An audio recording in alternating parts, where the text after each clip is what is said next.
If you're an IT specialist or dealing with a network, your whole job is to make sure that the network stays up.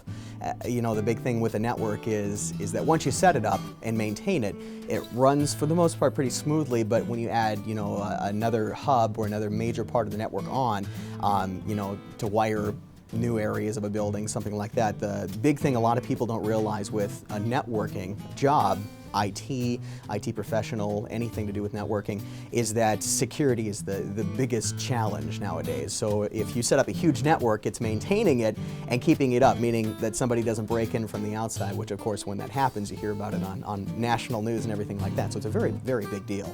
A lot of the classes that you're going to really want to take in college or even high school begin with networking and then basically how to put a computer together and understand just the foundation of it, because as technology continues to change in a lot of these classes, you'll find in the coursework that you're not only learning about today's technology, but you're trying to understand the technology that doesn't yet exist and trying to develop a sense of understanding and where the next step would be and where we head for the future. So yeah, the job market, there are almost endless jobs, and it's hard to imagine places that you wouldn't be needed if you had a very well-rounded education in computers or networking, because almost everything. So if you even go to say a fast food restaurant, they have a network system with the drive-through and taking orders. If you go to a big corporation, obviously the need for networking and computer maintenance and engineering is all there. So from the smallest businesses to the largest business, and in fact it's such a huge business, the whole IT and computer field together, that a lot of people just start their own businesses and just do a little tech support or network troubleshooting or IT work and stuff like that.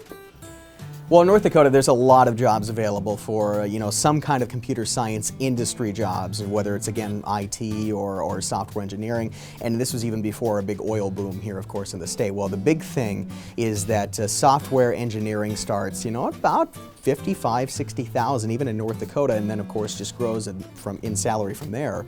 Into Minnesota, you go to some bigger markets, of course. They make a lot more. A lot of people even have jobs starting off in the medical field if you happen to get in there, and you're with IT or software engineering at six-digit figures. So it's pretty easy to keep moving upscale in the computer field, but there's also a lot of work that you have to do in the meantime to maintain your understanding of new technology. So it's kind of a trade-off as well. But even in North Dakota, from IT positions where most of the lower-paying jobs are about 45 to 50,000, all the way up to senior software developers who make well over six-figure digits a year. I mean, this is a big field that has a lot of opportunity for the future.